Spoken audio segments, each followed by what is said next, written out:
নারীদের টি-20 বিশ্বকাপ আয়োজনের লক্ষ্যে বেশ আগে থেকেই প্রস্তুতি শুরু করেছে বাংলাদেশ ক্রিকেট বোর্ড বিসিবি। তবে দেশের চলমান আন্দোলনে সবকিছু স্থবির হয়ে পড়েছে।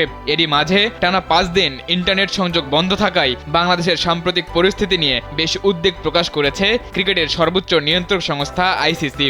যদিও নারীদের টি-20 বিশ্বকাপের আসর বসতে এখনও বাকি প্রায় 2 মাস।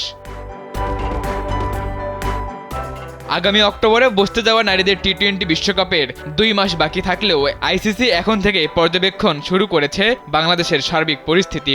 আইসিসি জানিয়েছে তারা পরিস্থিতি পর্যবেক্ষণ করছে। বাংলাদেশে গত সপ্তাহে সরকারি চাকরিতে কোটা সংস্কার আন্দোলন ঘিরে সারা দেশে বিক্ষোভ ও সংঘর্ষ ছড়িয়ে পড়ে। বিভিন্ন স্থানে হামলা, ভাঙচুর ও অগ্নিসংযোগের ঘটনা ঘটে। স্যান্ডেলিনা সো, রূপচর্চায় আভিজাত্য। সবশেষ কারফিউ জারি হয় এবং টানা 5 দিন বন্ধ থাকে ইন্টারনেট সেবা।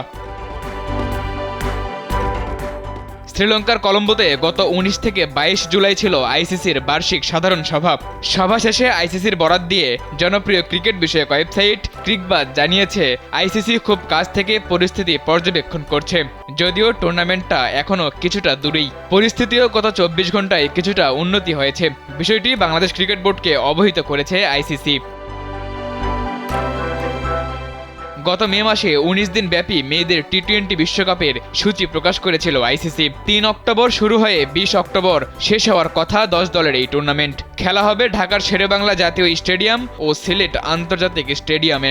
10 দলের এই টুর্নামেন্টে বি গ্রুপে বাংলাদেশের প্রতিপক্ষ হিসেবে ইংল্যান্ড, ওয়েস্ট ইন্ডিজ ও দক্ষিণ আফ্রিকার সঙ্গে পাবে বাছাই পর্ব উতরে আসা স্কটল্যান্ড। টুর্নামেন্টের বর্তমান চ্যাম্পিয়ন অস্ট্রেলিয়া।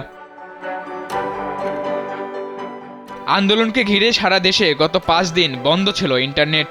এ সময় দেশ ছেড়েছেন অনেক বিদেশি শিক্ষার্থী, দেয়া হয়েছে কারফিউ। এসব কারণেই উদ্বিগ্ন ছিল আইসিসি। তবে মঙ্গলবার রাত থেকে দেশে সীমিত পরিসরে ব্রডব্যান্ড ইন্টারনেট সেবা চালু হয়েছে।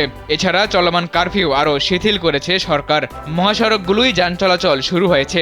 সরকারি বেসরকারি অফিস বুধবার থেকে 4 ঘন্টার জন্য খুলে দেয়া হচ্ছে। অর্থাৎ পরিস্থিতি এখন কিছুটা উন্নতির দিকে।